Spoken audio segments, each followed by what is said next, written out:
서울의 명동 야시장은 한강의 은빛 물결을 배경으로 황금빛 조명 아래 활기찬 모습을 띠고 있었다. 밤이 깊어갈수록 시장은 더욱 활기를 띠며 상인들과 손님들 그리고 다양한 배경을 가진 사람들의 이야기가 펼쳐지고 있었다. 이 복잡한 세계 속에서 정민호는 4년째 경비원으로 일하며 시장의 질서를 유지하고 있었다. 그날 밤, 민호는 시장을 순찰하며 자신의 삶에 대해 생각하고 있었다. 달의 마지막 주였고 쌀쌀한 날씨가 평소보다 더 많은 사람들을 시장으로 불러 모았다. 의류 판매대를 지나치던 중 민호는 시장 한쪽에서 들려오는 날카로운 고함 소리를 들었다. 이리 나가? 누가 여기 서 있으라고 했어? 그것은 시장에서 가장 큰 잡화점의 주인인 김영숙 여사의 목소리였다. 그녀 앞에는 12살 정도 되어 보이는 마른 소녀가 헝클어진 머리와 낡은 옷을 입고 겁에 질린 채 서 있었다. 소녀는 근처 노점에서 작은 빵 조각을 구걸하려 했지만 거절당했을 뿐만 아니라 넘어지기까지 했다. 주변 사람들은 호기심 어린 눈으로 소녀를 바라보며 냉담한 태도를 보였다. 또 거지군. 여긴 장사하는 곳이지 구걸하는 곳이 아니야.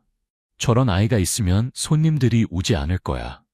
이런 광경을 보며 민호는 발걸음을 멈췄다. 그는 늘 사회에서 소외된 사람들이 경멸받는 모습을 보아왔지만 매번 그런 모습을 볼 때마다 가슴이 아팠다. 그는 앞으로 나서서 최대한 침착한 목소리로 말했다. 이 아이가 무슨 잘못을 했나요, 김 여사님?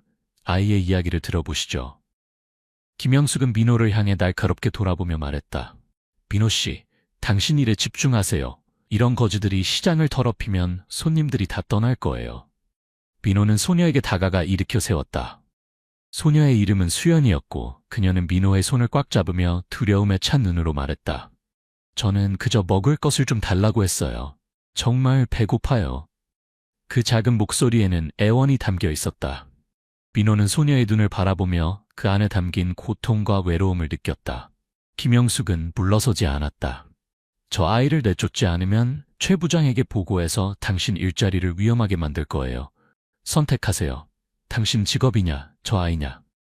민호는 어깨에 무거운 짐이 지워진 느낌이었다. 시장의 모든 시선이 그에게 집중되었다. 근처에서 떡볶이를 파는 박 할머니가 조용히 말했다.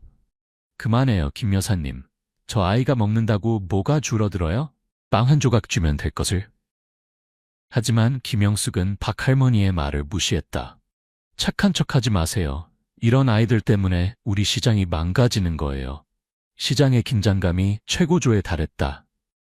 민호는 자신이 아무 행동도 취하지 않으면 수연이 동물처럼 쫓겨날 것을 알았다. 그는 자신의 권한을 사용하기로 결심했다. 민호는 김영숙에게 돌아서서 차분하지만 단호한 목소리로 말했다. 이 아이는 그저 빵 한 조각을 원했을 뿐입니다. 그것이 당신을 불편하게 한다면 제가 아이를 위해 빵을 사겠습니다. 이 말에 김영숙은 더욱 화를 냈지만 민호는 신경 쓰지 않았다. 그는 박 할머니에게 빵 하나를 사서 수연에게 건넸다. 소녀는 마른 얼굴에 눈물을 흘리며 그를 바라보았다. 고마워요, 정말 배고팠어요. 민호는 부드럽게 고개를 끄덕이며 말했다. 먹어, 걱정하지 마. 여기서 넌 혼자가 아니야. 민호의 말은 시장의 분위기를 누그러뜨렸지만 김영숙을 더욱 화나게 했다. 그녀는 분노에 찬 표정으로 자리를 떠났다. 주변 사람들은 아무 말도 하지 않았지만 그들의 눈빛만으로도 민호는 자신이 고립되었음을 알 수 있었다. 그럼에도 불구하고 민호는 자신의 행동을 후회하지 않았다. 민호는 수연에게 자신의 경비초소 근처에 있으라고 권했다. 그곳에서 그는 소녀를 지켜볼 수 있었다. 그는 수연의 상황에 대해 더 물어보았다. 처음에는 망설이던 소녀였지만 민호의 따뜻한 격려에 그녀는 자신의 이야기를 털어놓기 시작했다. 수연의 이야기는 고통과 상실로 가득했다. 그녀의 어머니는 길거리에서 물건을 팔며 생계를 유지했지만 심각한 병에 걸려 돌아가셨다. 할머니와 함께 살았지만 할머니마저 돌아가시고 말았다. 그녀의 아버지는 부유한 사업가였지만 어머니가 돌아가셨을 때도 나타나지 않았고 할머니의 권유로 찾아갔을 때도 문을 닫아버렸다. 아버지는 부자예요. 하지만 저를 인정하지 않아요. 엄마가 돌아가셨을 때 오지도 않았어요. 할머니가 저를 데리고 아버지를 만나러 가보라고 했지만 그는 저를 보고도 아무 말도 하지 않았어요. 마치 낯선 사람처럼 문을 닫아버렸어요. 민호는 가슴이 아팠다. 수연의 이야기를 들으며 그는 어린 시절 가난 속에서 일찍 일을 시작해야 했던 자신의 모습을 떠올렸다. 적어도 그에게는 어머니가 있었다. 수연은 아무도 없었다. 넌 정말 용감한 아이구나, 수연아. 민호는 부드럽게 말했다. 많은 어려움을 겪었지만 여전히 여기 있어. 여전히 강하게. 네 어머니와 할머니는 널 정말 자랑스러워하실 거야. 수연은 민호를 바라보았고 그녀의 눈에는 감사의 빛이 어렸다. 아마도 이것은 그녀가 낯선 사람으로부터 처음으로 이해와 위로를 받는 순간이었을 것이다. 그들은 한동안 침묵 속에 앉아 있었다. 주변에는 밤바람만이 빈 거리를 스쳐 지나갔다. 민호는 침묵을 깨고 부드럽지만 단호한 목소리로 말했다. 앞으로 필요한 게 있으면 나에게 말해. 내가 많이 가진 건 아니지만 최선을 다해 도울게. 수연은 고개를 끄덕였지만 여전히 그녀의 마음속에는 걱정이 있었다. 그녀는 민호의 친절함이 오늘 시장에서 일어난 일처럼 그에게 문제를 일으킬까봐 두려웠다. 하지만 깊은 곳에서 그녀는 오랫동안 잃어버렸던 작은 희망의 불빛을 느꼈다. 민호 아저씨, 소녀가 망설이며 물었다. 사람들이 아저씨를 싫어하게 되는 것 안 무서워요? 민호는 부드럽게 웃으며 그의 눈빛은 먼 곳을 바라보고 있었다. 수연아, 내가 한 가지 배운 게 있어. 옳은 일을 한다면 다른 사람들이 뭐라고 생각하는지 두려워할 필요가 없어. 중요한 건 자신의 양심 앞에서 고개를 들 수 있느냐는 거지. 그 말은 수연의 작은 마음에 빛을 비추는 것 같았다. 그녀는 앞으로의 길이 여전히 험난할 것임을 알면서도 마음이 가벼워지는 것을 느꼈다. 다음 날 아침 민호가 시장에 도착했을 때 그는 이상한 분위기를 감지했다. 상인들은 서로 속삭이며 그룹을 지어 있었고 그가 지나갈 때마다 경멸과 판단의 시선이 따라왔다. 김영숙은 자신의 가게 앞에 당당하게 서서 목소리를 높였다. 이 시장이 언제부터 거지를 받아들이고 경비원들이 그들을 옹호하게 되었지? 시장 관리자는 어디 있는 거야? 이대로 둬선 누가 여기서 장사하려 하겠어? 그녀의 목소리는 불꽃처럼 주변의 수다를 자극했다. 맞아, 이렇게 계속 갈 수는 없어. 경비원이라면서 질서 유지는 안 하고 쓸데없는 일에만 관여하고. 민호는 침착함을 유지하며 평소처럼 일을 계속했다. 하지만 그런 말들이 그의 마음을 무겁게 만들었다. 박 할머니의 가게를 지나칠 때 그녀는 민호를 바라보며 부드럽게 말했다. 민호야, 계속 옳은 일을 해. 나쁜 말에 흔들리지 마. 난 내가 자랑스러워. 박 할머니는 30년 넘게 이 시장에서 장사를 해온 모든 이에게 존경받는 인물이었다. 그녀는 민호를 바라보며 공감 어린 눈빛으로 말했다. 이 시장에서 평생을 살았지만 사람들의 마음은 시류에 따라 변하는 법이야. 하지만 민호야, 너 같은 사람이 없다면 누가 옳은 일을 위해 목소리를 높이겠니? 박 할머니의 말은 민호에게 힘을 실어주었다. 그는 그녀에게 감사를 표하고 자신의 일을 계속했지만 더 큰 파도가 앞에 기다리고 있음을 알았다. 오후에 최 부장이 나타났다. 그는 강압적인 모습을 보이는 중년 남성으로 냉담한 눈빛을 지니고 있었다. 시장에 들어서자마자 김영숙이 그를 가로막았다. 최 부장님, 저 경비원은 이제 여기에 적합하지 않아요. 소란을 일으키고 시장의 손님들을 떠나게 만들고 있어요. 당장 해고해 주세요. 그녀의 목소리에는 결단력이 넘쳤고 마치 이미 승리를 손에 쥔 것처럼 자신감이 넘쳤다. 최 부장은 민호를 향해 돌아서며 자세히 살펴보았다. 민호 씨, 당신은 오랫동안 여기서 경비원으로 일해왔지만 어젯밤 일은 어떻게 된 건가요? 정말 거지를 옹호한 건가요? 민호는 차분하게 대답했다. 네, 저는 그 아이를 보호했습니다. 하지만 그 아이는 아무 잘못도 하지 않았습니다. 저는 모든 사람이 공정하게 대우받아야 한다고 생각합니다. 민호의 대답에 최 부장은 눈살을 찌푸렸다. 그는 김영숙을 돌아보았다가 다시 민호를 바라보았다. 그는 분명히 한편으로는 주요 상인인 김영숙의 이익을, 다른 한편으로는 민호의 정직함을 저울질하고 있었다. 김영숙은 계속해서 압력을 가했다. 만약 조치를 취하지 않으면 이곳에 많은 사람들이 불만을 품게 될 거예요. 이런 장면을 본 손님들이 다시 올 것 같나요? 민호의 동료 경비원인 기훈이 근처에 서 있었지만 무슨 말을 해야 할지 몰라 그저 갈등하는 눈빛을 보냈다. 기훈은 누구와도 마찰을 일으키고 싶지 않았지만 내심으로는 민호의 용기를 존경했다. 잠시 침묵이 흐른 후 기훈이 앞으로 나섰다. 그의 목소리는 약간 떨렸지만 그는 말했다. 최 부장님, 저는 민호 형이 틀리지 않았다고 생각합니다. 우리가 약자를 보호하지 않는다면 누가 그들을 보호하겠습니까? 기훈의 말에 주변 사람들은 잠시 침묵했지만 곧 김영숙이 비웃으며 말했다. 둘 다 사업에 대해 아무것도 모르는군요. 여긴 시장이지 자선단체가 아니에요. 최 부장은 한숨을 쉬었다. 그는 분명히 큰 압력을 받고 있었다. 마침내 그는 민호에게 돌아서서 엄중한 목소리로 말했다. 민호 씨, 선택권을 드리겠습니다. 그 아이를 시장에서 내보내거나 사직서를 제출하거나 결정하세요. 그 말은 민호에게 강한 타격을 주었다. 그는 모든 시선이 자신에게 집중된 것을 느꼈다. 무거운 침묵이 시장 전체를 감쌌다. 수연은 근처에 서 있었고 그녀의 눈은 눈물로 붉게 물들어 있었다. 그녀는 자신의 존재가 민호를 이런 상황에 밀어넣었다는 것을 알고 있었다. 민호 아저씨, 제 때문에 문제가 생기면 제가 떠날게요. 아저씨가 이렇게 되는 걸 원하지 않아요.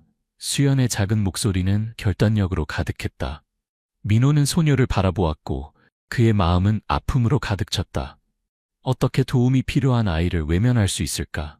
그는 최 부장을 향해 눈을 돌렸고 그의 눈빛은 확고했다. 죄송합니다만 저는 그럴 수 없습니다. 떠나야 한다면 제가 받아들이겠습니다. 그 대답은 최 부장을 놀라게 했다. 하지만 그가 더 말을 하기 전에 박 할머니가 앞으로 나섰다. 그녀의 목소리는 또렷했다. 최 부장님, 민호는 옳은 일을 했어요. 때로는 이 시장에 민호 같은 사람이 부유하지만 차가운 가게들보다 더 필요해요. 박 할머니의 말은 시장 전체를 조용하게 만들었지만 김영숙은 여전히 물러서지 않았다. 그녀는 몸을 돌려 떠났지만 비꼬는 말을 남기는 것을 잊지 않았다. 기다려봐요. 좋은 사람 노릇해서 뭘 얻는지. 민호는 자신을 지지해준 사람들이 있어 약간의 안도감을 느꼈다. 하지만 그는 이 결정이 자신뿐만 아니라 수연에게도 더 어려운 상황을 만들 것임을 알고 있었다. 소문은 빠르게 퍼졌다. 민호가 최 부장의 요구를 거부했다는 소식은 시장 전체에 퍼져 다양한 반응을 불러일으켰다. 일부 사람들에게 민호는 선함과 정직함의 상징이었지만 다른 많은 사람들에게 그는 그저 자신의 위치를 모르는 주제넘은 사람에 불과했다. 그날 아침 민호가 시장에 들어서자 공기가 평소보다 차갑게 느껴졌다. 살펴보는 눈빛들, 속삭이는 수다가 그가 지나갈 때마다 들려왔다. 저 사람 정말 바보지. 거지 하나 때문에 자신의 일자리를 망치다니. 하긴 그의 용기는 존경할 만해. 누가 그처럼 나설 수 있겠어? 김영숙은 여전히 가장 큰 목소리로 불만을 표현했다. 그녀는 가게 한가운데 서서 민호를 향해 손가락을 가리키며 비꼬는 목소리로 말했다. 저것 봐요. 우리 시장을 저런 사람이 지킨다면 도대체 무슨 신용이 있겠어요? 그런 말들은 민호의 마음을 아프게 했지만 그는 침묵을 지켰다. 지금 어떤 반박을 해도 상황만 더 악화될 것임을 알았다. 그는 수연이 웅크리고 앉아있는 익숙한 구석으로 걸어갔다. 민호 아저씨, 소녀의 목소리가 떨렸다. 미안해요. 모두 제 잘못이에요.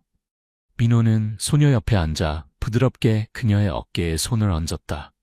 아니야, 수연아. 네가 잘못한 게 아니야. 잘못된 건 사람들이 너를 바라보는 방식이야. 난 그저 양심이 시키는 대로 했을 뿐이야. 수연은 고개를 숙이고 눈물이 한 방울씩 떨어졌다. 하루 중반, 최 부장이 민호를 사무실로 불렀다. 그의 얼굴은 침착했지만 그의 눈빛은 엄중함을 보여주었다.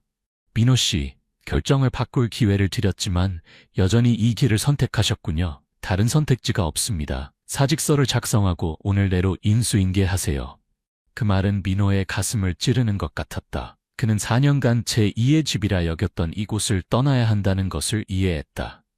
하지만 민호는 후회하지 않았다. 그는 최 부장을 바라보며 차분히 고개를 끄덕였다.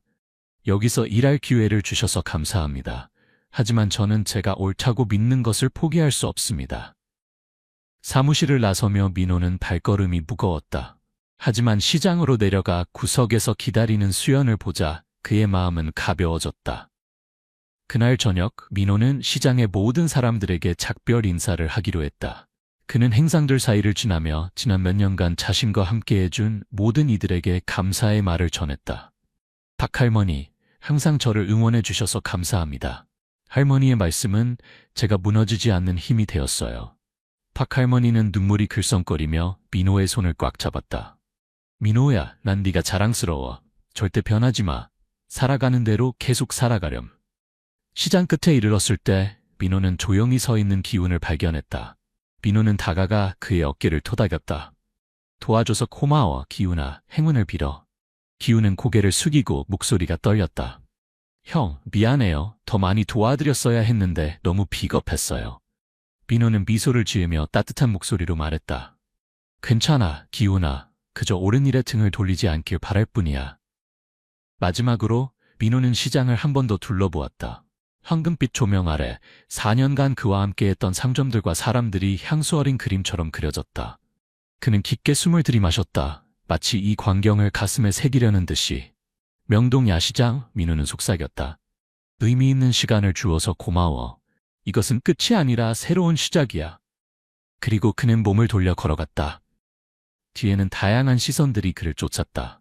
일부는 안타까워했고, 일부는 아쉬워했으며, 또 다른 일부는 깊은 생각에 잠겨 있었다. 수연은 조용히 그를 따라갔다. 그녀의 눈빛은 굳건함을 보여주었다. 이제 그녀는 더 이상 혼자가 아니라는 것을 알았다. 그날 밤 민호와 수연은 한강둑에 앉아 있었다. 달빛은 물결 위에 비쳐 은빛 조각들처럼 반짝였다. 주변은 고요했고 단지 물결이 부드럽게 강둑을 치는 소리만이 들렸다. 수연은 민호의 어깨에 기대어 있었다. 그녀의 작은 얼굴은 여전히 슬픔의 흔적을 지니고 있었지만 이제는 전보다 안정된 모습을 보였다. 그녀는 긴 하루를 보낸 후 무언가를 심각하게 고민하는 듯했다. 민호 아저씨, 수연이 작은 목소리로 불렀다. 아저씨는 후회 안 해요? 저 때문에 시장에서의 일자리를 잃었는데. 민호는 부드럽게 웃었다. 그의 눈빛은 강 너머 멀리 향해 있었다. 아니, 수연아, 후회하지 않아. 때로는 옳은 일을 하기 위해 소중한 것을 잃기도 하지만 그것은 항상 가치 있는 일이야. 민호의 대답에 수연은 한동안 침묵했다. 그녀는 민호의 손을 꽉 잡았다. 마치 위안과 보호를 찾는 것처럼. 민호는 그것을 느꼈고 그녀의 머리를 부드럽게 쓰다듬었다. 한편 강남의 한 고급 저택에서 윤재혁 수연의 아버지는 넓은 거실에 홀로 앉아 있었다. 그는 성공한 사업가로 많은 재산을 가지고 있었지만 지금 그의 얼굴은 깊은 생각에 잠겨 있었다. 그의 손에는 오래된 사진 한 장이 들려 있었다. 젊은 여성과 그녀의 품에 안긴 어린 아이의 사진이었다. 재혁의 눈에는 후회의 빛이 어렸다. 그는 자신과 수연의 어머니가 함께 행복했던 시절을 회상했다. 하지만 야망과 바쁜 일상이 그를 가족으로부터 멀어지게 했다. 수연의 어머니가 세상을 떠났을 때 그는 자신의 작은 딸과 마주하는 것을 피했다.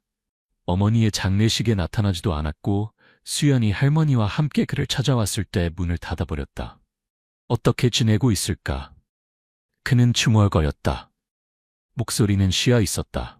겉으로는 냉정해 보였지만 재혁은 수연의 이미지가 항상 그를 따라다닌다는 것을 부정할 수 없었다. 그는 자신이 딸을 받아들이지 않은 것이 잘못이라는 것을 알았지만 어떻게 그 실수를 바로잡아야 할지 몰랐다. 그의 후회는 매일 밤 그를 괴롭혔고 그는 종종 사진을 바라보며 자신을 책망했다. 다음 날 아침 민호는 수연과 함께 새로운 거처를 찾아 나섰다. 그는 소녀를 보호하기 위해 더 구체적인 계획이 필요하다는 것을 알았다. 하지만 둘이 막 강변을 떠나려 할 때 고급차 한 대가 갑자기 그들 앞에 멈춰섰다. 차 문이 열리고 정장을 입은 한 남자가 내렸다. 윤재혁, 민호가 알지 못하는 사람이었지만 그의 단호하고 통증이 어린 눈빛은 민호의 시선을 사로잡았다. 수연아, 재혁의 목소리가 떨렸다. 수연은 그 자리에 얼어붙었다. 그녀의 눈은 커졌다가 이내 바닥을 응시하며 아버지의 시선을 피했다. 민호는 소녀의 작은 몸에서 긴장이 느껴졌다. 그는 보호하는 의미로 수연의 어깨에 손을 올렸다. 당신은 누구십니까? 민호가 차분하지만 경계하는 목소리로 물었다. 저는 윤재혁입니다. 수연의 아버지입니다. 그 말에 민호는 놀랐다. 그는 수연을 바라보았지만 소녀는 침묵한 채 손으로 옷자락을 꽉 쥐고 있었다. 민호는 다시 재혁을 바라보며 그의 목소리엔 의심이 묻어났다. 당신이 정말 수연의 아버지라면 왜 그녀를 이렇게 고통스럽게 방치했습니까? 재혁은 민호의 질문에 고개를 숙였다. 마치 그 질문이 그의 자존심에 강한 타격을 준 것처럼 그는 깊게 숨을 들이쉬고 천천히 말했다. 제가 잘못했습니다. 아버지로서의 책임을 다하지 않았습니다. 하지만 이제는 실수를 바로잡고 싶습니다. 제발 제 딸을 집으로 데려가게 해주세요. 수연이 갑자기 고개를 들었다.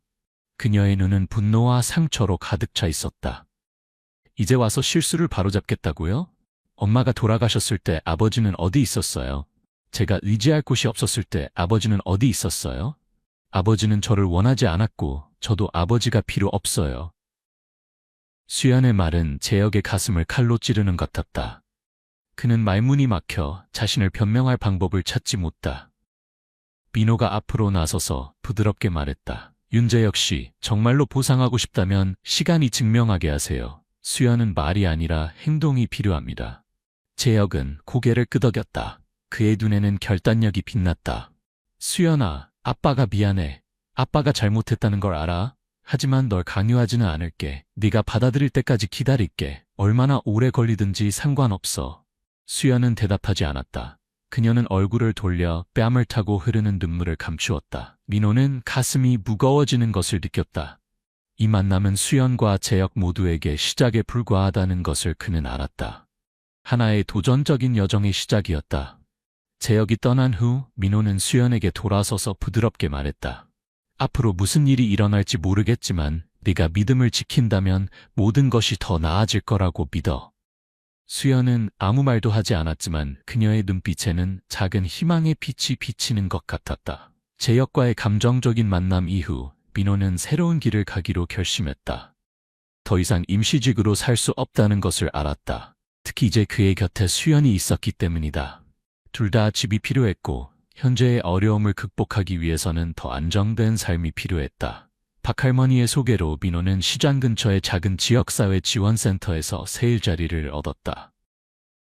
이 센터는 자선 식사, 기술 교육, 어려운 상황에 처한 사람들을 위한 거처 찾기를 제공하는 곳이었다.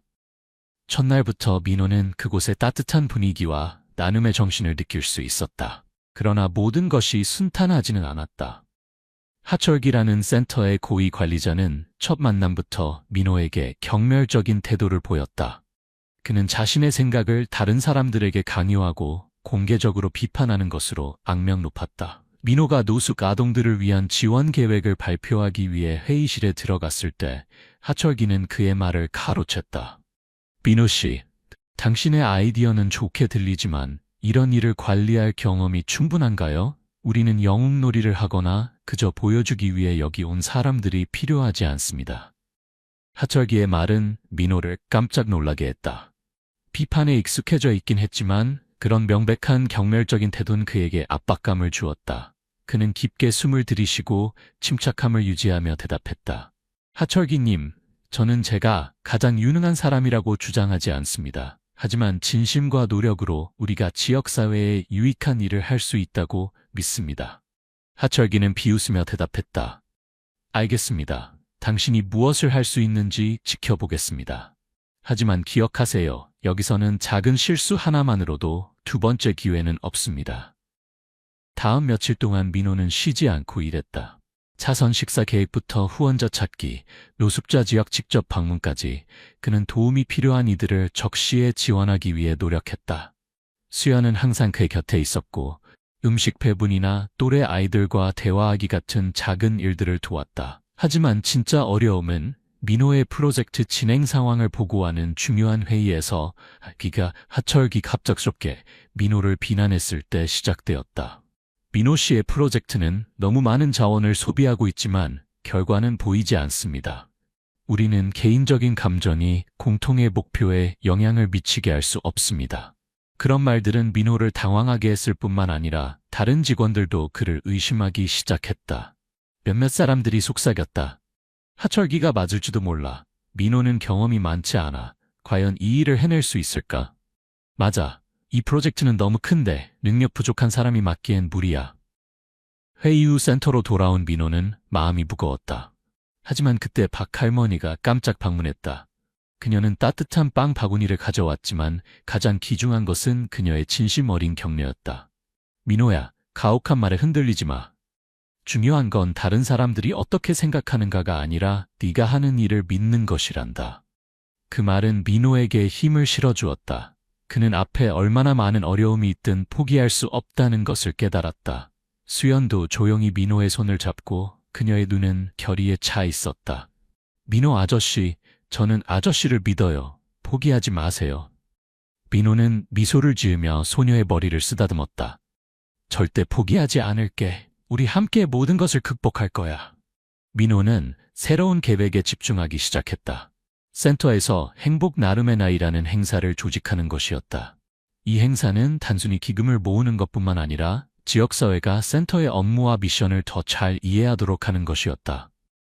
민호는 후원자 초대부터 센터의 도움을 받은 사람들이 만든 수공예품을 전시할 부스 설치까지 모든 세부 사항을 신중하게 준비했다. 많은 어려움에도 불구하고 박할머니 같은 사람들의 도움과 수연의 지원 덕분에 민호는 더욱 굳건해졌다. 그러나 하철기는 민호를 무너뜨리려는 의도를 포기하지 않았다. 행사 준비 기간 동안 그는 민호가 자선기금을 개인적인 목적으로 오용하고 있다는 소문을 몰래 퍼뜨렸다. 그 소문은 빠르게 퍼져 민호와 센터의 평판에 심각한 영향을 미쳤다. 민호는 자신과 그를 지지하는 사람들의 노력이 물거품이 되지 않으려면 즉시 행동해야 한다는 것을 알았다. 그는 긴급 회의에서 하철기와 직접 대면하기로 결정했다. 그는 하철기에게 그의 비난에 대한 증거를 제시할 것을 솔직하게 요구했다. 하철기는 침착해 보였지만 분명히 구체적인 증거가 없었다. 민호는 모든 사람들 앞에 서서 분명하고 강한 목소리로 말했다. 신뢰는 쉽게 얻을 수 없다는 것을 알고 있습니다. 하지만 저는 진실이 항상 최선의 답이라고 믿습니다.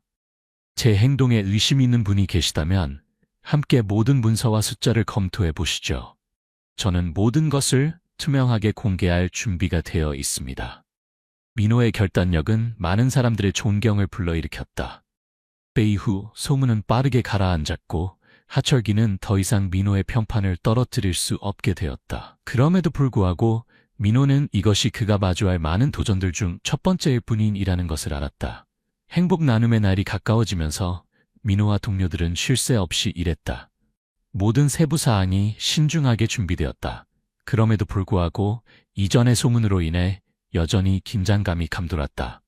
하철기는 회의에서 폭로당했음에도 불구하고 센터 밖에서 잘못된 정보를 퍼뜨리며 추가적인 어려움을 만들고 있었다. 민호의 자선기금 남용에 관한 소문은 이미 지역사회에까지 퍼졌다. 일부 주민들은 의심을 표현하기 시작했다. 그가 말만 잘하지 실제로 누구를 도운 적이 있나? 자선도 술수가 있는 법이지. 안에서 무슨 일이 벌어지는지 누가 알겠어? 반면 민호를 지지하는 사람들도 있었다. 그는 진실해 보여요. 제가 센터를 방문했을 때마다 그는 항상 모든 사람을 도우려고 최선을 다했어요. 소문이 아니라 결과를 봐야 해요. 이런 상반된 의견들은 민호에게 더 큰 압박을 가했다. 그는 지역사회의 신뢰를 회복하기 위해서는 말로는 충분하지 않다는 것을 알았다. 민호는 많은 밤을 새워 행사의 모든 측면을 검토했다. 모든 것이 완벽해야 했고 실수할 여지가 없었다. 행사 당일 한강 근처의 넓은 공터에 부스가 설치되었다. 아침부터 사람들이 몰려들었고 모두 행사에 참여하기를 기대했다. 수연과 다른 어린 자원봉사자들은 전단지를 나눠주고 방문객들을 안내했다. 소녀의 얼굴에는 오랜만에 보는 기쁨이 가득했다. 그러나 행사가 한창 진행 중일 때 예상치 못한 사건이 발생했다. 정체불명의 무리가 나타나 민호와 센터를 비난하는 현수막을 들고 나타났다. 그들은 큰 소리로 외쳤다. 속는 사람들에게 정의를, 선의가 악용되게 하지 마세요. 군중은 빠르게 동요했고 많은 사람들이 호기심에 멈춰서서 지켜보았다. 시위대의 몇몇 사람들은 민호와 센터가 자선을 가장해 이익을 취하고 있다고 목소리를 높였다. 민호는 침착하게 무대로 올라가 마이크를 뒀다. 그의 목소리는 분명했고 다소 엄중했다. 여러분, 지난 몇 주 동안의 소문으로 많은 분들이 의구심을 가지고 계시다는 것을 이해합니다. 하지만 저는 센터가 하는 모든 일이 투명하고 약자를 돕는 것을 목표로 한다는 것을 확인드립니다. 민호의 말에 군중은 잠시 조용해졌지만 시위대는 여전히 소란을 피웠다. 한 사람이 소리쳤다. 그렇게 투명하다면 왜 모든 재정 자료를 공개하지 않나요? 누가 비리가 없다고 보장할 수 있나요? 민호는 군중을 바라보았고 그의 눈빛은 확고했다. 저는 지금 이 자리에서 모든 정보를 공개할 준비가 되어 있습니다. 하지만 먼저 여러분께 우리가 해온 일들을 봐주셨으면 합니다. 노숙자들이 거처를 찾고 고아들이 학교에 갈 수 있게 된 것. 이것이 실제 결과가 아닌가요? 민호의 말은 많은 사람들의 고개를 끄덕이게 했다. 한 노인이 나서서 말했다. 저는 센터에서 몇 달간 쌀을 받았습니다. 더 이상 굶주림을 걱정하지 않아도 됩니다. 저는 민호 씨를 믿습니다.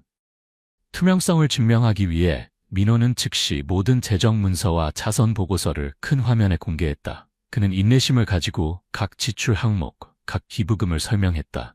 시위대는 점차 침묵해갔고 민호의 비난을 계속할 증거를 제시하지 못했다. 하철기는 멀리서 민호에 대한 대중의 지지를 보며 어두운 표정을 지었다.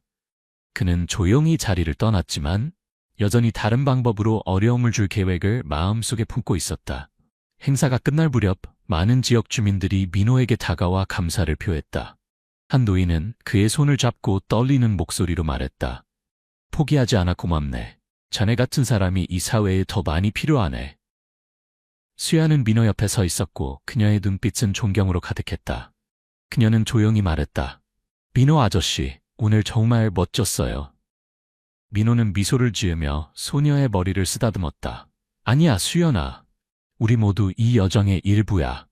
모든 사람 없이는 내가 아무것도 할 수 없었을 거야. 그날 저녁 모든 사람이 떠난 후 민호는 강가에 혼자 앉아 달빛 아래 반짝이는 물결을 바라보았다. 그의 마음에는 평화로움이 스며들었다. 여전히 앞에 어려움이 있을 것임을 알았지만 그는 혼자가 아니었다. 지역사회의 지지는 그가 계속 나아갈 수 있는 원동력이었다. 앞으로의 길이 아무리 험난해도 행복 나눔의 날 행사 이후 민호는 지역사회로부터 더 많은 지지를 받게 되었지만 그는 의심과 갈등이 완전히 끝나지 않았음을 알고 있었다. 모든 의혹을 완전히 해소하기 위해 민호는 지역사회 지원센터에서 공개 회의를 제안했다. 이 자리는 모든 사람들이 의견을 표현하고 질문을 하고 민호와 센터의 노력을 직접 확인할 수 있는 기회였다. 회의 전 며칠 동안 민호는 모든 시간을 투명한 문서 준비에 쏟았다. 재정보고서, 사진, 그리고 이미 진행된 프로젝트들의 정보를 포함해 모든 것을 공개했다. 그럼에도 불구하고 그의 어깨에는 무거운 짐이 느껴졌다. 예민한 아이의 직감으로 수연은 민호의 눈빛에서 걱정을 감지했다. 민호 아저씨, 걱정 마세요. 사람들이 아저씨를 이해할 거예요. 소녀는 부드럽게 말했고 그녀의 눈빛에는 신뢰가 담겨 있었다. 그 격려의 말에 민호는 미소를 지었다. 그는 부드럽게 수연의 머리를 쓰다듬었다. 고마워, 수연아. 아저씨는 자신을 위해서만이 아니라 너와 같이 아저씨를 믿어주는 모든 사람들을 위해 최선을 다할 거야. 회의는 작은 공간에서 열렸지만 긴장감으로 가득했다.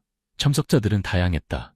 시장의 상인들, 센터의 자원봉사자들, 센터의 도움을 받은 지역 주민들, 그리고 민호를 의심했던 사람들까지 모두 자리에 앉았다. 처음에는 긴장된 분위기가 감돌았으나 민호는 침착함을 유지했다. 민호가 단상에 올라서자 그의 눈은 군중을 훑었다. 그는 깊게 숨을 들이마시고 따뜻하고 진실된 목소리로 말하기 시작했다. 오늘 이 자리에 함께해 주신 모든 분들께 감사드립니다. 지난 몇 주간 많은 오해와 의심이 있었습니다. 오늘 저는 여러분의 모든 질문에 답하고 더 중요하게는 이 센터가 해온 일들을 공유하고 싶습니다. 민호는 차례로 보고서, 사진, 그리고 센터가 실행한 프로젝트의 구체적인 결과를 제시했다. 그는 모든 자원이 투명하게 사용되었으며 그의 유일한 목표는 약자를 돕는 것이라고 강조했다. 민호의 발표가 끝나자 방 안에 침묵이 흘렀다. 그러나 곧 그 침묵은 한 사람에 의해 깨졌다. 김영숙이었다. 그녀의 눈에는 더 이상 강인함과 도전적인 기색이 없었다. 대신 그녀의 얼굴에는 후회의 기색이 역력했다. 김영숙은 군중 가운데로 나서며 떨리는 목소리로 말했다. 제가 사과하고 싶습니다. 방 안의 모든 사람들이 놀라움을 금치 못했다. 모두 그녀의 말에 귀를 기울였다. 민호 씨, 내가 잘못했어요. 당신이 하는 일에 대해 나쁜 생각을 했어요. 당신의 노력과 친절함을 이해하지 못했어요. 하지만 오늘 당신이 발표한 모든 것을 들은 후 내가 얼마나 이기적이었는지 깨달았어요. 그녀는 모든 사람들을 향해 돌아서서 깊이 고개를 숙였다. 여러분, 죄송합니다. 저는 잘못된 소문을 퍼뜨리는 데 일조했고 민호 씨를 의심한 것에 대해서도 사과드립니다. 당신의 선함을 의심해서 미안해요. 그 행동은 전체 방을 조용하게 만들었다. 민호는 다가가 김영숙의 어깨를 잡고 그녀를 일으켰다. 그의 목소리는 부드러웠다. 김영숙 씨, 감사합니다. 그런 용기 있는 고백을 해주셔서. 저는 당신을 원망하지 않습니다. 오늘 이 자리에 와주셔서 기쁩니다. 김영숙의 사과는 마치 전환점과 같았다. 그녀의 인정은 공감의 물결을 불러일으켰고 방 안에 퍼져나갔다. 한때 민호를 의심했던 사람들은 이제 그를 다른 눈으로 바라보기 시작했다. 한 노인이 일어나 말했다. 민호 씨, 저도 당신을 의심했습니다. 하지만 오늘 저는 당신의 진심을 봤습니다. 우리 사회가 더 좋은 곳이 되려면 당신 같은 사람들이 필요합니다. 다른 많은 사람들도 자신의 이야기를 나누고 센터와 민호가 한 일에 대한 감사를 표했다. 공개회의는 민호가 자신의 순수성을 증명하는 자리일 뿐만 아니라 지역사회를 연결하고 나눔의 진정한 의미를 이해하는 기회가 되었다. 회의가 끝날 무렵 민호는 마이크를 들고 감정으로 가득 찬 목소리로 말했다. 오늘 이 자리에 오신 것에 감사드릴 뿐만 아니라 응원과 이해의 말씀에도 감사드립니다. 저는 여러분의 도움 없이는 이런 일을 할 수 없었을 것입니다. 이것은 저만의 성과가 아니라 더 나은 세상을 위해 선함을 믿는 우리 모두의 성과입니다.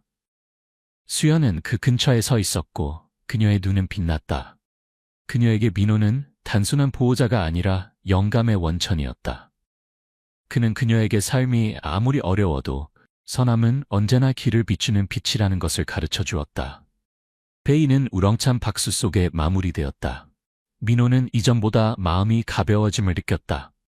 그는 앞으로도 많은 도전이 있을 것임을 알았지만 이제 그에게는 그 도전을 함께할 더 많은 동반자가 있었다.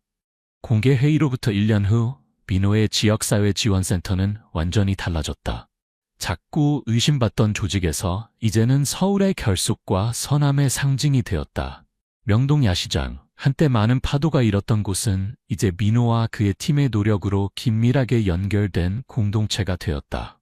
많은 상인들이 자발적으로 자선 활동에 참여했다. 가난한 사람들을 위한 무료 식사, 어려운 상황에 처한 아이들을 위한 장학금이 정기적으로 조직되었다. 수연은 한때 길 잃은 국어라는 소녀에서 이제는 민호와 함께 따뜻한 집을 가진 아이가 되었다. 그녀는 학교에 다닐 뿐만 아니라 센터의 활동에서 다른 아이들을 적극적으로 돕고 있었다. 수연은 종종 자신의 이야기를 사람들 앞에서 나누며 다른 어려운 아이들에게 희망을 잃지 말라고 격려했다. 긍정적인 변화는 센터에만 국한되지 않았다. 지역 주민들도 선함과 나눔에 대한 인식을 바꾸기 시작했다. 한때 센터의 도움을 받았던 한 노인은 감동적으로 말했다. 민호 씨와 센터 덕분에 저는 때로는 작은 행동 하나가 누군가의 인생을 바꿀 수 있다는 것을 이해하게 되었습니다. 공개회의 이후 윤재혁, 수연의 아버지 또한 자신의 잘못을 바로잡는 여정을 시작했다. 그는 더 이상 거리를 두는 인물이 아니라 정기적으로 센터를 방문하여 어려운 사람들을 돕고 있었다. 그는 자신의 경험과 재정적 자원을 활용하여 더 많은 지원 프로젝트를 개발했다. 여기에는 학교에 갈 여유가 없는 청년들을 위한 직업훈련 프로그램이 포함되었다. 한 번은 민호가 후원자들과의 회의를 준비하고 있을 때 재혁이 다가와 그의 어깨에 손을 얹었다. 민호 씨, 수연을 버리지 않아 고맙습니다. 제가 불가능하다고 생각했던 일을 해내주셔서 감사합니다. 당신은 제 딸의 보호자일 뿐만 아니라 저에게도 영감을 주는 사람입니다.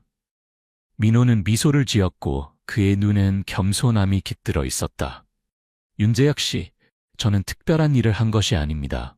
제가 한 모든 일은 그저 어떤 사람도 특히 수연과 같은 아이는 불공정하게 대우받아서는 안 된다고 믿었기 때문입니다. 센터 설립 1주년 기념 행사에는 수백 명의 사람들이 참석했다. 분위기는 웃음과 축하로 가득했다. 민호는 무대 위에 서서 자신과 함께 이 어려운 여정을 걸어온 모든 사람들을 바라보았다. 여러분, 우리는 지난 1년 동안 많은 어려움을 겪었습니다. 하지만 오늘 이곳의 미소와 긍정적인 변화를 보면서 저는 그 모든 노력이 값진 것이었음을 알게 됩니다. 이 센터는 저만의 것이 아닙니다. 이것은 우리 모두의 것입니다. 선함이 모든 것을 바꿀 수 있다고 믿는 모든 사람들의 것입니다. 군중은 열렬한 박수를 보냈다. 수연이 무대 위로 올라와 민호의 손을 잡았다. 그녀의 눈에는 행복이 빛나고 있었다. 그녀는 작지만 결단력 있는 목소리로 말했다. 민호 아저씨와 이곳의 모든 분들께 감사드리고 싶습니다. 아저씨가 저에게 가르쳐 주셨듯이 삶이 얼마나 어려워도 믿음과 선함을 지킨다면 항상 빛을 쳐줄 수 있다는 것을요. 그 말에 많은 사람들이 눈물을 글썽였다. 김영숙, 한때 민호를 비판했던 사람은 이제 군중 속에서 행복하게 미소 짓고 있었다. 그녀는 센터의 가장 열정적인 자원봉사자 중 한 명이 되어 다른 사람들을 돕는 일에 동참하고 있었다. 기념 행사가 끝나고 민호는 한강둑에 홀로 앉았다. 그와 수연이 가장 어려운 순간을 나눴던 그곳이다. 달빛이 강물 위로 내리쬐어 평화로운 장면을 만들어냈다. 민호의 마음속에서 지난 어려움들은 이제 소중한 교훈이 되었다. 그는 지역사회를 변화시키기 위해서는 한 개인의 노력보다 더 많은 것이 필요하다는 것을 이해했다. 그것은 단결이며 모든 사람이 퍼뜨릴 수 있는 좋은 가치에 대한 믿음이었다. 떠나기 전에 민호는 센터 앞에 작은 표지판을 새겼다. 그 위에는 이런 글이 쓰여 있었다. 선함은 세상 전체를 바꾸지 못할지 모르지만 한 사람의 세상을 바꿀 수 있습니다. 민호와 수연의 이야기는 단순히 선함에 관한 이야기가 아니었다. 그것은 믿음과 공감의 힘에 대한 증거였다. 작은 행동, 용기 있는 결정이 개인뿐만 아니라 전체 지역사회에 큰 변화를 가져올 수 있다는 것을 보여준다. 수연은 한때 무시당하던 소녀에서 이제는 민호의 보살핌과 용기 덕분에 새로운 가족과 더 밝은 미래를 찾았다.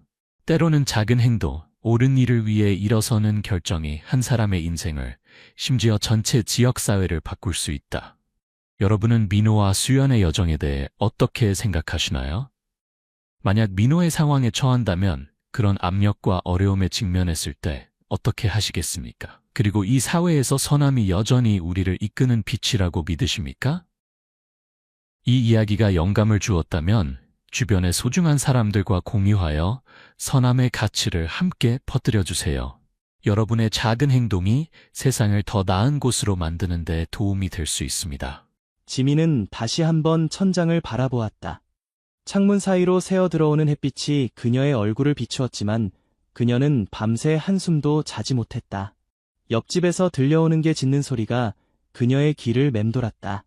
그녀는 머리를 베개에 파묻고 귀를 막아보았지만 소용없었다. 또 한 번의 불면의 밤이 지나갔다. 하늘이 연한 파란색에서 엷은 주황색으로 변하는 것을 바라보며 지민은 짜증과 피로가 증가하는 것을 느꼈다.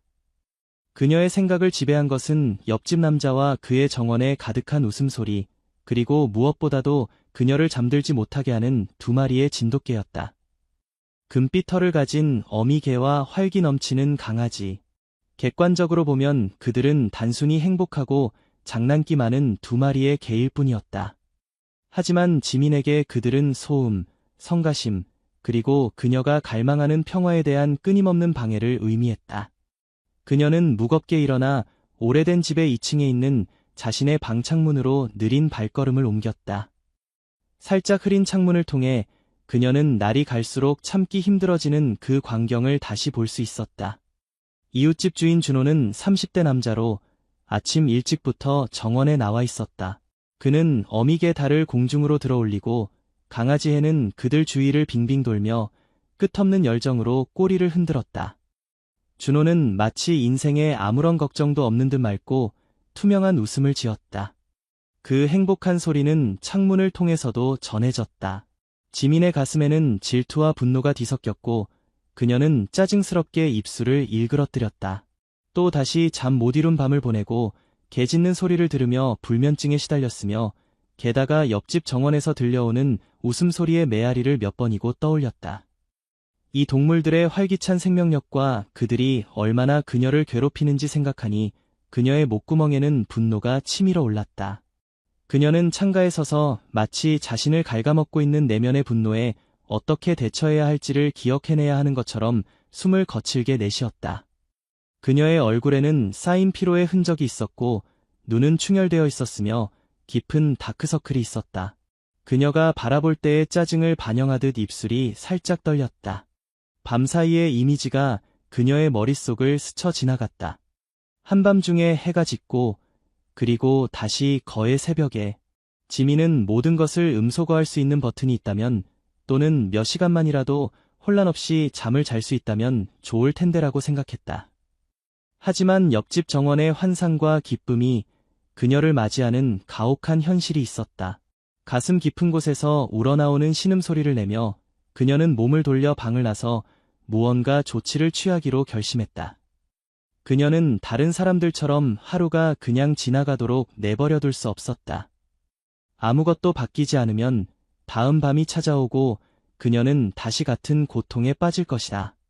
지민은 갑자기 집 문을 열고 별로 차려입지도 않은 채 자신의 소유물과 이웃의 소유물을 가르는 돌길로 나섰다. 밝은 아침, 신선한 공기와 함께 한 걸음을 내디딜 때마다 그녀는 자신이 느꼈던 짜증을 떠올렸다. 그녀는 호흡을 안정시키려 했지만 새로운 게 짖는 소리나 웃음소리가 들릴 때마다 피가 끓었다. 그녀는 마침내 준호의 집문 앞에 도착했다. 그곳에서는 정원이 잘 보였다.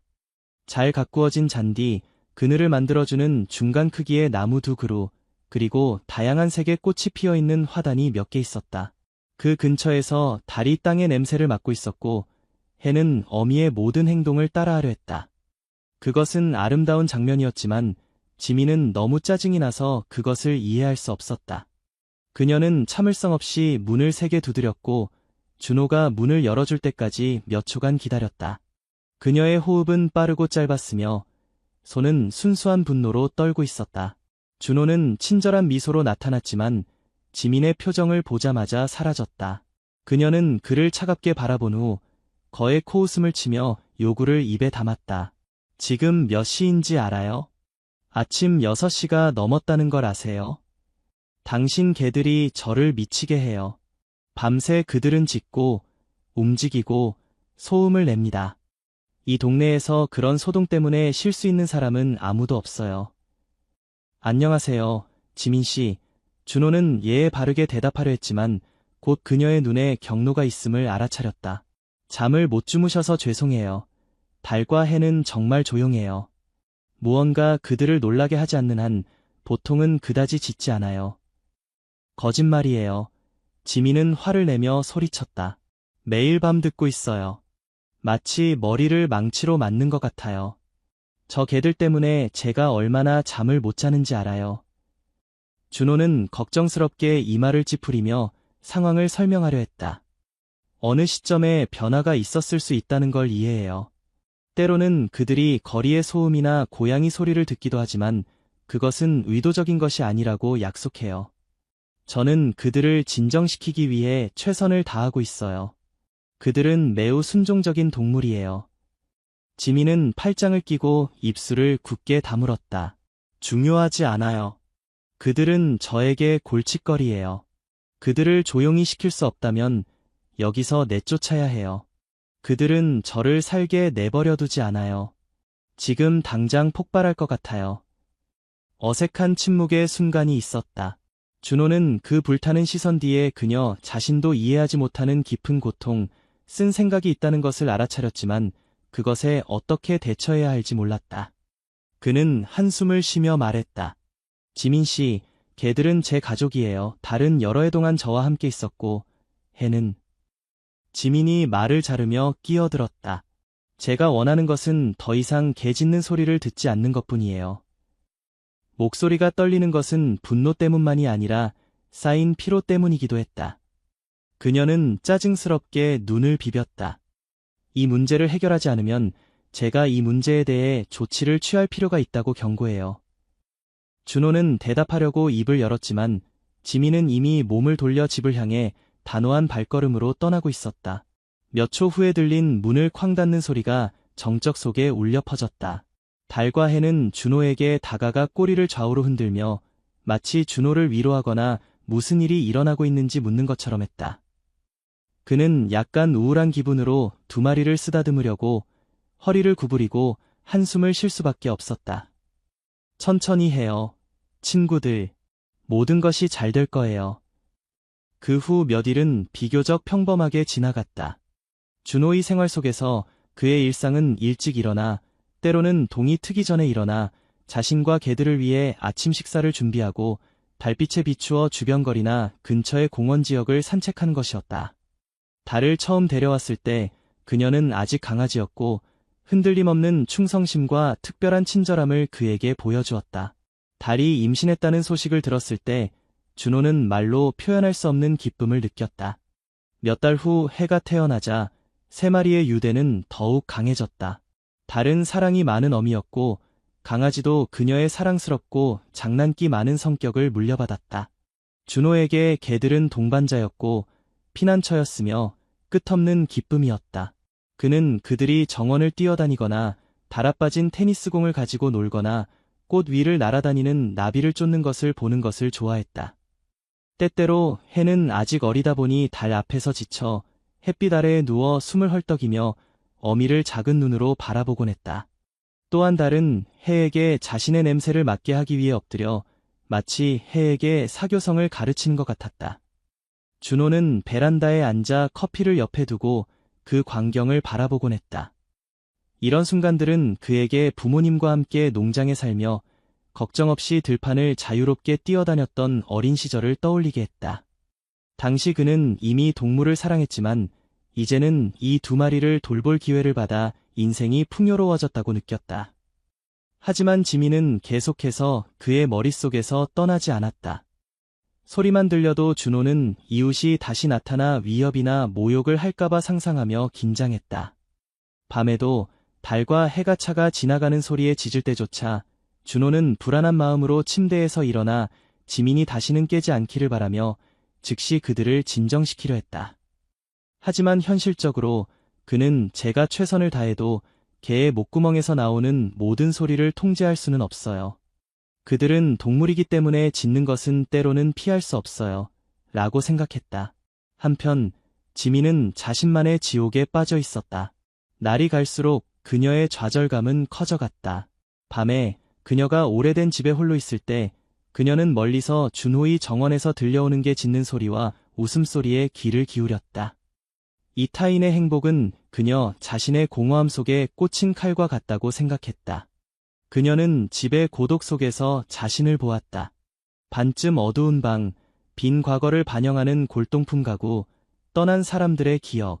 저는 그녀가 고요함과 외로움의 우물 속에 살고 있는 것 같은데 옆집은 여전히 생명력으로 가득 차 있다고 믿는 그 불공평한 감정을 견딜 수 없어요. 모든 게 짖는 소리가 그녀의 귀에 결코 되찾을 수 없는 것들을 상기시켰다. 과감한 결정을 내리겠다는 생각은 그녀의 마음속에서 작은 씨앗에서 시작했지만 날이 갈수록 그 크기와 그 명백한 논리는 커져갔다. 그녀는 개들이 없어진다면 마침내 갈망하던 평화와 잠을 되찾을 수 있다고 믿었다. 어느 아침 개들이 타이밍 나쁘게 짖어 그녀를 다시 깨웠을 때 잔인한 행위의 씨앗이 싹 텄다. 격분한 그녀는 거실로 나가 창가로 가서 이를 악물었다.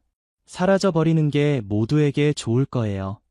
저한테는 잠을 잘 수 있게 되고 그에게는 무책임한 일을 하지 않도록 배우는 거니까요. 하지만 그녀 안에는 그녀를 멈추게 하려는 죄책감 같은 것도 있었다. 그들은 단지 동물일 뿐이에요. 어떤 사람이 그런 일을 할까요? 지민은 분노와 양심 사이에서 갈등했다. 잠 못 이루는 밤이 계속될수록 결정적인 행동이 갈등을 해결하는 유일한 방법이라는 생각에 가까워졌다. 모든 것이 바뀐 그날, 준호는 평소처럼 일어났다. 그는 달과 해에게 먹이를 주고 잠시 놀아주고 나서 일하러 갈 준비를 했다. 그는 꼼꼼한 사람이었기 때문에 개들에게 충분한 물이 있는지, 그리고 개들이 길로 나가지 않도록 정원으로 통하는 문이 단단히 닫혀 있는지 확인했다.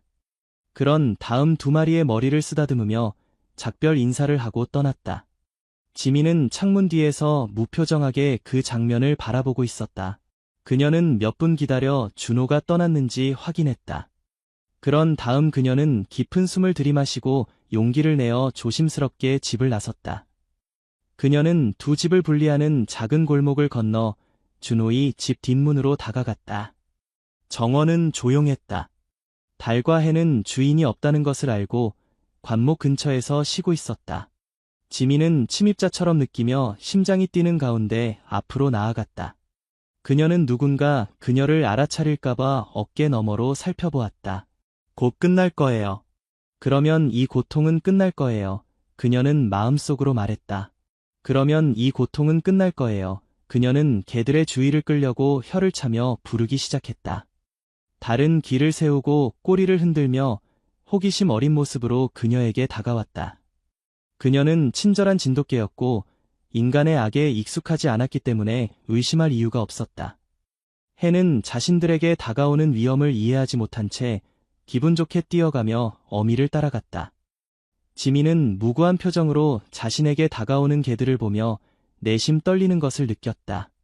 달은 그녀의 손을 핥으며 그녀의 냄새를 분별하려 했다. 목에 무언가를 느끼고 표정을 굳게 한 지민은 긴장한 손길로 개들에게 미소를 지었다. 그녀는 주머니에 넣어 가져온 즉석목줄을 2마리에게 채우고 단단히 집 측면으로 이끌었다. 거기서 그녀는 차고 문을 열고 그들을 차에 태웠다. 이상한 분위기를 느낀 달은 작게 흐느꼈고 해는 그것을 호기심 어린 눈으로 바라보았지만 둘 다 무슨 일이 일어나고 있는지 이해하지 못한 채 평온했다. 지민의 일부는 그들을 풀어주기 위해 싸우고 있었고 자신에게 그런 권리가 없다고 스스로에게 말하고 있었지만 다른 한편으로는 외로움에 눈이 멀어 계속하라고 그녀를 재촉했다. 이걸 끝내야 해요. 그녀는 엔진을 시동하고 차고를 나와 인근 도로를 늪지대를 향해 내려가며 중얼거렸다. 그것은 죄책감과 좌절감 사이의 격렬한 전투였다. 라디오는 꺼져 있었고 공기는 무거웠으며 가끔 백미러를 들여다보면 달과 해의 혼란스러운 눈이 보였다. 그녀는 마치 끔찍한 범죄, 돌이킬 수 없는 범죄를 저지르는 것 같은 기분이 들었지만 쌓인 분노가 그녀를 멈추게 하지 않았다. 다른 방법이 없어요. 그녀는 마음속으로 반복했다. 이것이냐 아니면 다시는 잠을 자지 못하느냐입니다. 그녀는 개들이 돌아올 수 없을 만큼 충분히 멀리 늪지대에 도착했다. 지민은 나무 근처의 빈터에 차를 세우고 조용히 차의 뒷문을 열었다. 당황한 달과 해를 데리고 나왔다. 그곳에 흙은 젖어 있었고 강한 냄새가 났다. 지민은 목격자가 없는지 확인하기 위해 주위를 둘러보며 그들을 풀어주었다. 개들은 이 낯선 환경에 약간 겁을 먹고 냄새를 맡기 시작했다. 긴장한 달은 자신이 위험의 근원이라는 것을 모른 채 마치 보호를 받으려는 듯 지민의 다리에 몸을 기댔다. 강아지는 좀 더 모험심이 있어 몇 발짝 더 나아갔지만 왜 그곳에 왔는지 이해하지 못하고 어미와 지민을 바라보며 멈춰섰다. 지민의 심장은 마구 뛰었다. 그녀는 개들을 쓰다듬고 다시 집으로 데려가야 한다는 생각이 잠시 들었지만 그 후 여러 번 잠 못 이룬 밤들 눈 주위에 다크서클, 끝없는 분노가 떠올랐고 한 발 물러서서 중얼거렸다. 모두를 위한 거예요. 그녀는 차에 올라 개들을 남겨둔 채 후진했다. 달은 몇 미터 쫓아왔지만 미끄러운 지형에서 차량을 따라가기는 어려웠다. 결국 개들은 빈터 한가운데 서서 지민이 떠나는 것을 당황한 표정으로 바라보았다. 해는 울며 어미에게 다가가 어미의 앞발에 바짝 붙었다. 지민은 백미러를 보고 싶지 않았다. 그녀는 눈물과 죄책감을 삼키며 돌아가는 길을 바라봤다. 준호가 집에 돌아왔을 때 정원문을 열자마자 달과 해간을 장난스럽게 핥고 뛰어오르며 그를 맞이하던 환영이 그리웠다. 그는 정원을 살펴봤지만 어디에도 그들을 찾을 수 없었다. 그의 심장이 빨리 뛰기 시작했다. 그들이 도망쳐버린 걸까? 그는 관목까지 확인하고 개들의 이름을 불렀지만 아무것도 없었다. 작은 짖음소리나 소리조차 없었다. 이상한 공포감이 그의 위장 속에 형성되기 시작했다.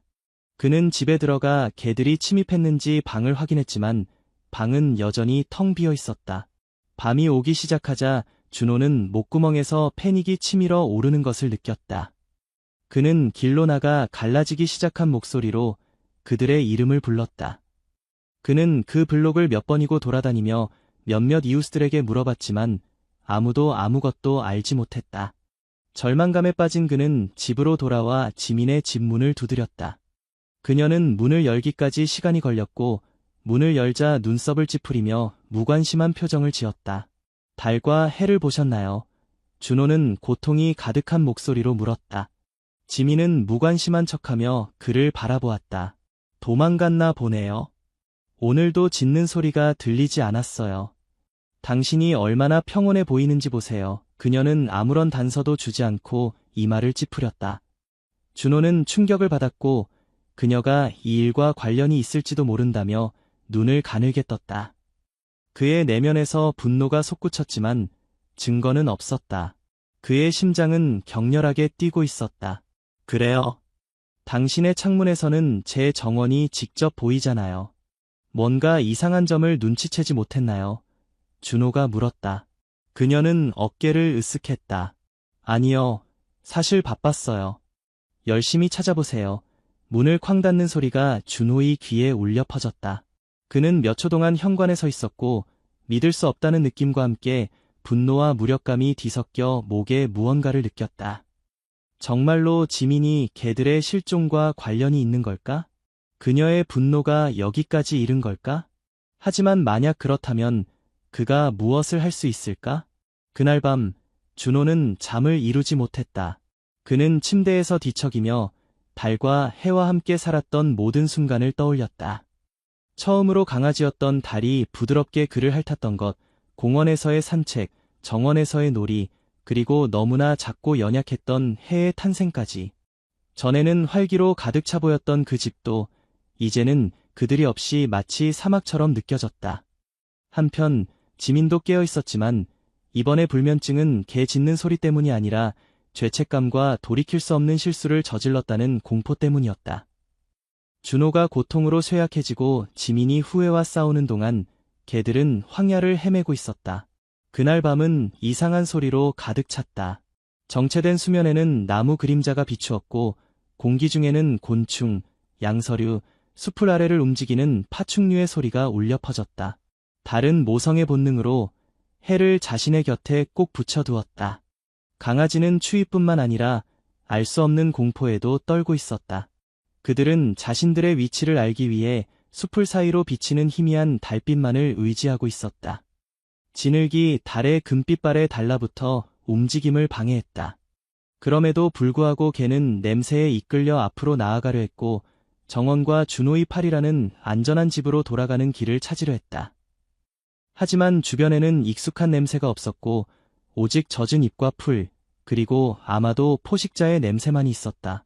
멀리서 물이 튀는 소리, 가지가 스치는 소리, 머리 위를 날아다니는 벌레 소리 등 소음이 커졌다. 해는 지쳐서 계속 울려고 했고 입을 열 때마다 달은 마치 조심해 더 심한 것들의 주의를 끌지 말자고 말하는 것처럼 입으로 그를 부드럽게 밀었다. 이른 아침 시간은 개들에게 고통스럽게 천천히 지나갔다. 달은 걸음마다 피로를 느꼈고 작은 해는 숲풀 아래 숨겨진 뿔이나 돌에 걸려 넘어지기 시작했다. 하늘에 햇빛이 밝아지기 시작했을 때 그들은 도망칠 길을 찾지 못한 채 거의 늪지대 깊숙이 들어가 있었다. 아침 첫 빛으로 주변 상황이 더 잘 보였지만 위협은 변함없었다. 시야가 좋아졌다는 안도감과 진흙탕 지역이 얼마나 깊고 광범위한지 발견한 공포가 뒤섞였다. 그 후 배고픔과 목마름이 시작되었다. 강아지에게 그것은 특히 잔인했다. 하루 종일 먹지 못했고 늪의 더러운 물을 몇 방울 이상 마시지 못했기 때문이다. 바로 그 순간 준호는 무거운 마음으로 잠 못 이룬 밤을 보낸 후 침대에서 일어나려고 하고 있었다. 그는 열쇠를 들고 그 지역 구석구석을 수색하겠다는 결심으로 밖으로 나갔다. 그는 달이 어릴 때나 호기심 많은 길을 쫓아갈 때 때때로 근처의 늪가에 도망치곤 했던 것을 기억했다. 아마도 그것은 그녀에게 심어진 본능이었을 것이고 식물이 무성하게 자라는 습한 곳을 좋아하는 것이었다. 그래서 그곳이 제가 먼저 확인할 장소입니다. 그는 생각했다. 그는 차에 올라 도로에 그다지 신경을 쓰지 않고 서둘러 운전했다. 늪은 집에서 그리 멀지 않았지만 상당히 넓었다. 그는 늪으로 이어지는 시골길의 정문에 도착해 차를 세우고 도보로 수색을 시작했다. 그가 한 발을 내디딜 때마다 아드레날린과 희망이 솟구쳤다. 불면 때문인지 아니면 그에 따른 고통 때문인지 그는 갈라진 목소리로 여러 번 달의 이름을 외쳤다. 젖은 길을 걷다가 그는 마음이 조여드는 것을 느꼈다. 만약 동물들이 야생 동물에게 공격받았다면 어떨까? 만약 지민이 그들을 더 멀리 데려갔다면 어떨까? 그는 달과 해 없는 생활을 상상할 수 없었다. 달과 해는 그의 가족이었고 최근 몇 년간 그가 항상 함께했던 유일한 동반자였다. 절망감이 그를 덮치기 시작했다.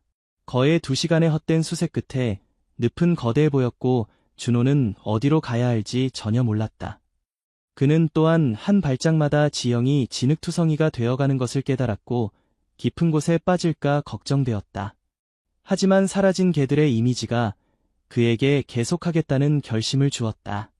그는 한숨을 쉬며 주먹을 꽉 쥐고 마치 주문을 외우듯 달과 해의 이름을 반복하며 앞으로 나아갔다. 그 사이 달은 강아지를 데리고 쓰러진 통나무와 끈적끈적한 진흙을 헤치며 천천히 앞으로 나아가고 있었다. 아침 햇살이 그녀의 금색 털을 비추었지만 대부분은 더러워져 있었다. 갑자기 해가 뭔가 흥미로운 냄새를 맡고 정신이 팔린 것을 알아차렸다. 그녀는 멈춰서서 고개를 돌렸을 때 작은 강아지가 더 이상 그녀를 따라오지 않고 있다는 것을 깨달았다. 그녀는 두려워져 작은 낑낑거림을 내며 걱정스럽게 그를 찾기 시작했다. 멀리서 해의 서툰 모습이 보였다. 아마도 갈증을 해소하거나 탐험하려고 하는 것 같았다. 늪의 가장자리에 가까이 다가가고 있었다. 달은 더 가까이 오라는 듯이 낮게 짖었지만 강아지는 위험을 무시했다. 그때 두 가장자리를 살며시 움직이는 것을 알아차렸고 달의 심장이 멈췄다. 개의 본능이 그녀에게 경고했다. 거대한 악어가 살금살금 나타나 해 옆으로 다가오고 있었다. 개는 처리하려고 몇 초간 얼어붙었다. 위협은 즉시 개입하기에는 너무 멀었고 해는 그 무서운 짐승의 존재를 알아차리지 못한 것 같았다. 달은 필사적으로 짖으며 생각 없이 가장자리로 달려갔지만 거리는 멀었고 지형은 미끄러웠다. 동시에 준호는 멀리서 짖는 소리와 혼란을 들었다. 그는 달의 목소리를 알아보고 한 줄기 희망을 느꼈다. 그는 무릎까지 진흙으로 뒤덮인 웅덩이를 피하며 전속력으로 그 방향으로 달렸다. 현장에 도착했을 때 그는 피가 얼어붙는 광경을 목격했다. 그는 해가 거의 가장자리에 있고 악어가 턱을 벌려 다가오는 것을 그리고 달이 강아지를 구하려고 필사적으로 움직이는 것을 보았다. 준호는 온 힘을 다해 소리쳐 파충류를 쫓아내려 했지만 파충류는 이미 먹이에 집중하고 있었고 준호의 모습은 보이지 않았다. 몇 초 동안 그는 강아지의 피할 수 없는 운명에 대해 속수무책인 것 같은 느낌이 들었다. 악어가 먼저 공격해오는 위험을 감수하지 않고 시간 내에 다가갈 방법이 없었다. 그러나 갑자기 건조한 충격이 공중에 울려 퍼졌다. 상당한 크기의 돌이 악어의 머리에 맞았고 악어는 온 몸을 멈추고 공격이 온 곳으로 비틀어진 시선을 향했다. 파충류는 놀라 몸을 떨며 멍해졌다. 준호는 당황하며 돌을 던진 사람을 찾았다. 그때 그는 그녀를 보았다. 지민은 흙 언덕 위에 서서 손을 들고 있는 채로 거친 숨을 쉬며 멍하니 앞을 바라보고 있었다. 뛰어, 빨리 뛰어. 지민이 해를 향해 긴박한 목소리로 외쳤다. 그 외침을 듣고 뒤에 위험한 것이 있다고 느낀 강아지는 돌아서서 마침내 거대한 포식자를 알아차렸다. 그는 공포에 질려 어미를 향해 달리기 시작했다. 악어는 그 타격으로 방향 감각을 잃고 몇 초간 망설이며 방금 하려던 치명적인 물기를 할 수 없었다. 달과 해가 제외했을 때 준호는 지민과 합류해 둘 다 동물을 확실히 겁주기 위해 발견한 돌이나 막대기를 더 던지기 시작했다. 여러 번 더 충격을 가한 후 짐승은 물러나 진흙 속 깊이 들어가 한동안 물속의 모습을 감췄다. 늪지대의 고요함이 돌아왔고 준호와 지민의 거친 숨소리와 어미 곁에 바짝 붙은 해의 작은 흐느낌만이 소리를 깼다. 준호는 서둘러 개들에게 다가가 건강을 확인했다. 그는 달을 껴안았고 그녀의 몸이 떨리는 것을 느꼈으며 아마도 가지에 긁혔는지 그녀의 발에 진흙과 피가 묻어있는 것을 알아차렸다. 해는 그에게 바짝 붙었고 준호는 가슴이 터질 것 같았다. 그는 그들을 찾은 기쁨과 숨막히는 광경의 충격을 섞어 느꼈다. 괜찮아, 내가 여기 있어. 그는 눈에 눈물을 머금고 중얼거렸다. 이제 끝났어. 그리고 그는 숨을 헐떡이며 아직 서 있는 지민을 올려다보았다. 그녀의 시선은 악어가 사라진 곳에 고정되어 있었다. 그녀는 자신이 한 일에 충격을 받은 것 같았고 마치 자신도 믿을 수 없다는 듯했다. 준호는 아직 혈관에 아드레날린이 흐르는 것을 느끼며 몇 걸음 그녀에게 다가갔다. 당신이 그들을 데려왔군요. 그는 어려움과 의혹을 담아 물었다. 지민은 가슴에 큰 무게를 느끼며 고개를 숙였다. 그녀는 신발의 진흙 자국과 손의 떨림을 알아차렸다. 그녀는 인생과 복수가 얼마나 허약한 것인지를 목격했다. 그녀는 고개를 흔들며 내면에서 무슨 일이 일어나고 있는지 설명할 적절한 말을 찾으려 했다. 맞아요. 제가. 그녀는 깨진 목소리로 말하기 시작했다. 개들을 여기로 데려왔어요. 더 이상 소음을 견딜 수 없었고 잠을 잘 수 없었어요. 너무 기분이 나빠서. 그녀는 말을 멈추고 고개를 들 수 없었다. 며칠 전에 다시 쉴 수 있게 하려고 그들을 내버려 두었어요. 하지만 제가 한 일을 이해했을 때, 당신의 필사적인 모습을 보고 이 동물들의 순진한 표정을 떠올렸을 때 제 안에서 무언가가 바뀌었어요. 준호는 분노, 실망, 안도 등 다양한 감정이 소용돌이치는 것을 느끼며 조용히 듣고 있었다. 제가 얼마나 미안한지 당신은 이해하지 못할 거예요. 지민은 계속했다. 집에 돌아왔을 때 이것이 최선이었다고 스스로를 설득하려 했지만 어젯밤은 개 짖는 소리 때문이 아니라 후회 때문에 잠을 이루지 못했어요. 몰래 찾으러 왔어요. 무엇을 해야 할지 몰랐어요. 아마도 데려갈 수도 있었을 텐데 그런데 악어와 함께 있는 것을 보았어요. 그녀의 목소리는 흐느낌에 묻혔다. 제가 그들을 죽게 할 뻔했어요. 그리고 그것은 모두 제 잘못이었어요. 준호는 주먹을 꽉 쥐고 분노가 온몸을 돌아다니는 것을 느꼈다. 그는 어젯밤, 고통, 어둠 속에서 헤매는 사랑하는 이들의 모습을 떠올렸다. 그는 그녀를 때리고 모든 고통을 그녀에게 소리치고 싶었다. 하지만 지민의 얼굴을 보았을 때 그녀도 외로움과 후회에 사로잡힌 상처 입은 여성임을 알게 되었다. 강아지는 마치 그녀를 알아보는 듯 며칠 전에 그녀에게 다가갔던 것과 같은 순진함으로 꼬리를 흔들며 호기심 많고 적극적으로 지민에게 다가갔다. 해가 떨리는 여성의 손을 핥는 단순한 행동은 그녀에게 죄책감을 느끼게 하고 눈물을 흘리게 했다. 미안해요. 정말 미안해요. 그녀는 눈물로 목소리를 숨기며 반복했다. 준호는 눈을 감고 숨을 들이마시며 그를 갉아먹고 있던 분노를 천천히 내보냈다. 그는 개 옆에 무릎을 꿇고 지민에게 시선을 옮겼다. 저에게 말했어야 했어요. 그녀는 아직 긴장된 목소리로 말했다. 이것은 최악의 결말을 맞이할 뻔했어요. 그녀는 눈물을 흘리며 고개를 끄덕였다. 알아요. 저는 비겁자예요. 수면 부족과 분노 때문에 제정신이 아니었어요. 그것은 정당화될 수 없어요. 당신이 저를 비난하거나 더 나쁜 일을 해도 당연해요. 긴장된 침묵이 두 사람 사이에 내려앉았다. 태양은 점점 높아지며 늪지대에 꼬인 그림자를 드리웠다. 아마도 모든 드라마를 알아차리지 못한 것인지 멀리서 새 지저귐 소리가 들렸다.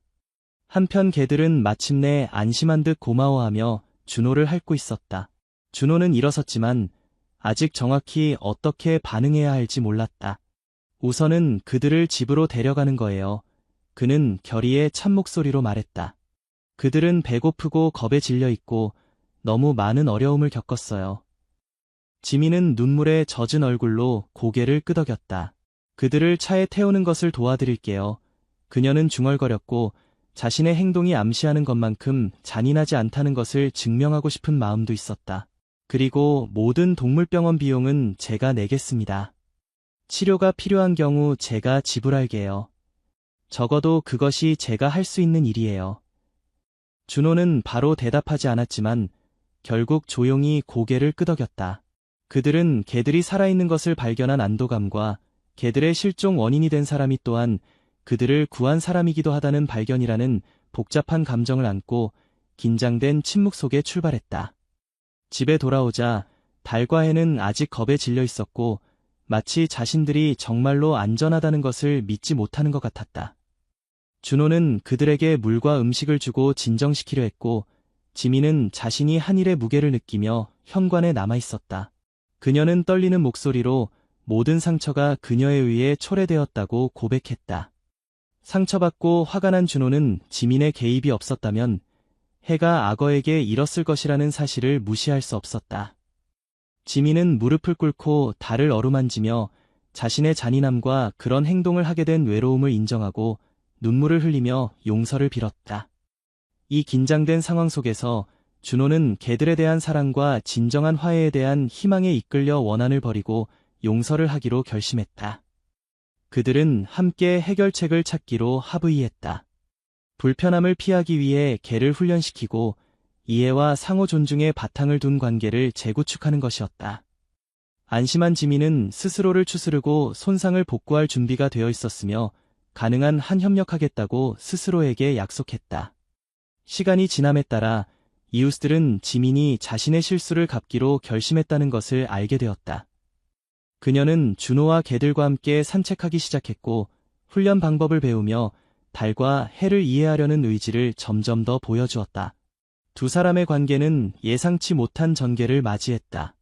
준호는 지민의 진심 어린 뉘우침을 보고 불안을 줄였지만 개들과 함께 있을 때 잃어버렸다고 생각했던 따뜻함을 느꼈다. 버림받은 흔적이 남아있음에도 불구하고 달은 신뢰를 회복하는 데 시간이 걸렸고 해는 큰 소리에 놀라곤 했다.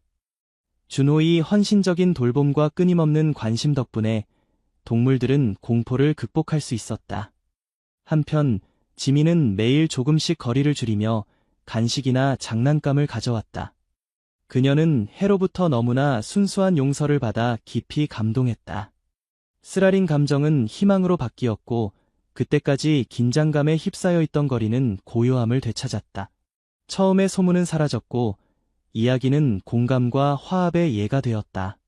지민에게 악어에게 공격당할 뻔한 해를 구한 것은 자신의 원한에서 깨어나는 행위였다. 아침이 지날수록 손상을 복구하고 싶은 그녀의 의지는 커졌고 준호와 그의 개들과의 우정도 깊어졌다. 이렇게 갈등은 악화되기는커녕 상호 이해로 가득 찬 새로운 유대가 탄생했다. 달과 해는 게임을 계속했고 지민은 창문을 열고 빛을 들이는 이유를 찾았다. 그녀는 때로는 자비로운 행동이 가장 어두운 매듭을 풀 수 있다는 것과 끔찍한 행동 후에도 용서의 길을 선택하면 항상 바로잡을 가능성이 있다는 것을 배웠다. 준호는 진정한 용기는 복수가 아닌 용서에 있다는 것을 깨달았고 가장 어두운 순간에도 희망의 빛은 항상 존재한다는 것을 알게 되었다. 몇 달 후 준호의 집 정원에는 새 울타리가 세워졌지만 그것은 두 집을 분리하기 위한 것이 아니라 함께 나누기 위한 것이었다. 이제 달과 해는 두 정원을 자유롭게 오갈 수 있었고 두 이웃은 종종 저녁에 함께 앉아 차를 마시며 서로의 이야기를 나누었다. 그들이 공유한 위험한 경험은 깊은 유대를 만들었고 지민은 더 이상 개 짖는 소리를 불쾌하게 여기지 않았다. 오히려 그것은 그녀에게 생명과 용서의 상징이 되었다. 어느 저녁 석양이 하늘을 붉게 물들이고 있을 때 준호는 지민에게 물었다. 이전에는 개소리가 그렇게 괴롭혔는데 이제는 어떻게 참을 수 있나요? 지민은 잠시 생각에 잠겼다가 미소를 지으며 대답했다. 이제 저는 그 소리에서 외로움을 듣지 않아요. 대신 사랑과 생명을 들어요. 아마도 우리가 진정으로 필요한 것은 침묵이 아니라 올바른 소리를 들을 수 있는 마음인 것 같아요. 준호는 이해하며 고개를 끄덕였다. 그들 앞에서 달과 해는 정원을 가로질러 뛰어다니며 즐겁게 놀았고 그들의 웃음소리는 이제 두 집 모두의 기쁨을 가져왔다. 그리고 지민은 오랫동안 알지 못했던 평화를 찾았다. 그것은 침묵 속에서 오는 것이 아니라 다른 이들과 진정한 연결을 통해 오는 평화였다. 그녀는 더 이상 외롭지 않았고 그녀의 집은 더 이상 텅 빈 기억의 박물관이 아니었다. 그것은 새로운 우정과 희망으로 가득 찬 따뜻한 공간이 되었다. 1년 후 준호의 정원에서는 작은 모임이 열렸다. 이웃들이 모두 모여 해의 첫 번째 생일을 축하했다. 테이블 위에는 개들을 위한 특별한 케이크가 있었고 사람들을 위한 음식과 음료도 풍성했다. 지민은 이제 자신의 집에서도 달과 해를 돌보곤 했다. 그녀는 준호가 출장을 갈 때면 개들을 돌보는 것을 자원했고 그들과 함께하는 시간을 진정으로 즐겼다. 마을 사람들 사이에서는 진돗개와 늪지대의 이야기가 전설이 되었다. 그것은 용서와 화해의 상징이 되었고 많은 이웃 분쟁을 해결하는 데 참고가 되었다. 준호와 지민은 이제 단순한 이웃을 넘어 진정한 친구가 되었다. 그들은 종종 개들과 함께 근처 공원으로 소풍을 가기도 하고 서로의 집에서 저녁 식사를 하기도 했다. 생각해보면 지민이 어느 날 말했다. 제가 그렇게 갈망했던 침묵이 제 삶에서 가장 중요한 소리를 놓치게 할 뻔했어요. 때로는 우리가 피하려고 하는 것이 우리에게 가장 필요한 것일 수도 있어요. 준호는 부드럽게 웃으며 고개를 끄덕였다. 인생은 참 아이러니해요. 우리는 종종 자신을 가장 불행하게 만드는 것을 가장 원하죠. 그들 앞에서 달과 해는 석양을 배경으로 정원을 가로질러 뛰어다녔다. 그들의 실루엣은 붉은 하늘에 대조되어 보였고 그들의 행복한 짖음 소리는 이제 두 집 모두에게 음악과 같았다. 지민은 이제 밤에 개 짖는 소리에 깨어나도 더 이상 짜증을 내지 않았다.